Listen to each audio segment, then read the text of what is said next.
का नाम बटे ध्रुवण घटना है हमारे सामने आई, लेकर के आए हाइगेंस नामक वैज्ञानिक। कौन वैज्ञानिक? हाइगेंस नामक वैज्ञानिक ने बताया कि प्रकाश जो है हमारे बीच, प्रकाश ये तरंग के रूप में चलता है। कौन रूप में चला था?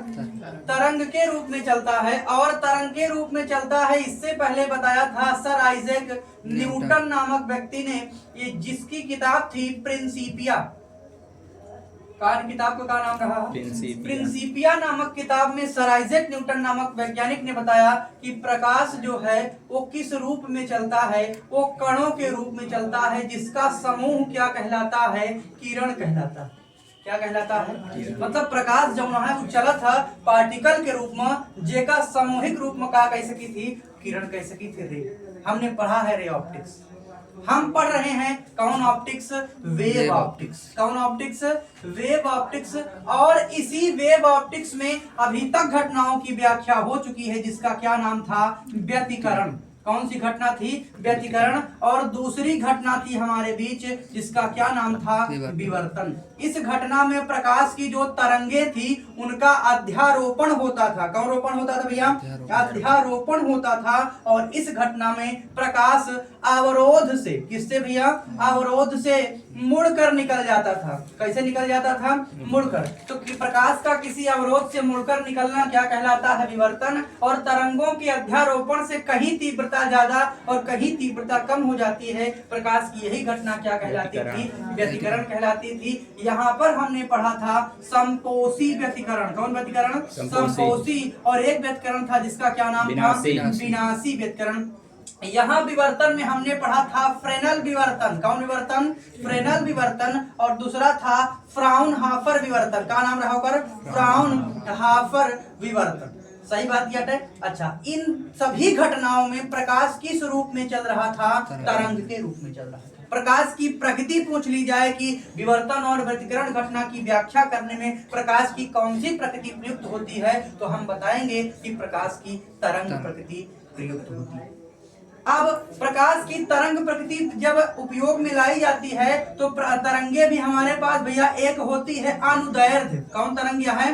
अनुदैर्ध्य तरंग। और दूसरे का नाम है अनुप्रस्थ तरंग। कौन सी तरंग? अनुप्रस्थ तरंग। अब हाइगेंस जब इन घटनाओं की व्याख्या कर रहे थे तो उनसे पूछा गया कि ये बताइए, जब एक घटना हमारे सामने आई, ध्रुवण का नाम रहा होकर, ध्रुवण घटना में होत का रहा? ध्रुवण घटना में होत रहा कि प्रकाश जौन रहा, प्रकाश का जब कौनो एक विशेष क्रिस्टल रहा, कैसा क्रिस्टल रहा? विशेष क्रिस्टल से जब गुजारा जात रहा तो प्रकाश की तीव्रता मेरे भाई कम हो जाती थी। प्रकाश की तीव्रता क्या हो जाती थी? कम हो जाती थी। इस विशेष क्रिस्टल को उन्होंने इस घटना में बताया कि वो ध्रुवक है। क्या नाम है उसका? ध्रुवक। ध्रुवण की घटना कराने वाले अवयव को क्या कहा जाता है? ध्रुवक कहा जाता है। अब उनसे पूछा गया, साहब ये बताइए, प्रकाश आ रहा है, प्रकाश किसी क्रिस्टल से गुजर रहा है, उसकी तीव्रता कम हो रही है, तो तीव्रता तभी कम होती है, आप जानिए कि तीव्रता क्यों होती है तरंग के पास? उसके आयाम के कारण। उसके किसके कारण? आयाम के कारण। जितना जिस तरंग का आयाम ज्यादा होगा उसकी तीव्रता उतनी ही क्या होगी? ज्यादा होगी। आया ना? अच्छा, जितनी तीव्रता ज्यादा उतना आयाम ज्यादा। इसका मतलब है किसी ने इस विशेष क्रिस्टल में ऐसी कोई क्वालिटी थी जिसने उस प्रकाश की तरंग के आयाम को क्या कर दिया? कम कर। हमने कहा अब आप बताइए कि यहाँ तक तो घटनाएं ठीक थी, आपने व्यतिकरण विवर्तन बताया, लेकिन आप जब ध्रुवण की व्याख्या कर रहे हैं तो आप बताइए कि प्रकाश अनुदैर्ध्य है या अनुप्रस्थ है। तब हाइगेंस ने कहा कि हम बता तो नहीं पाएंगे। तब एक वैज्ञानिक आया जिसका नाम था फ्रेनल।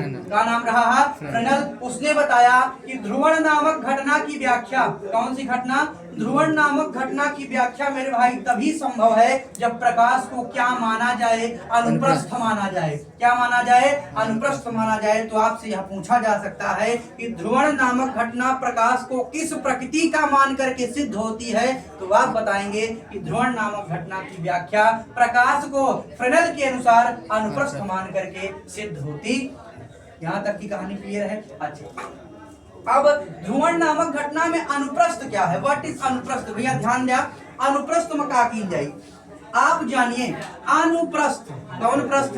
अनुप्रस्थ तरंगे हमारे पास अनुप्रस्थ और अनुदैर्ध्य हैं। अनुप्रस्थ तरंगे कहाँ मानी जाएंगी? जब हम प्रकाश का कौन सी घटना पढ़ रहे होंगे? ध्रुवण। याद रखिएगा, व्यतिकरण और विवर्तन में प्रकाश को अनुदैर्ध्य मान करके सिद्ध किया जाता है, लेकिन जब आप ध्रुवण नामक घटना पढ़ते हैं तब आपको प्रकाश को क्या मानना पड़ेगा?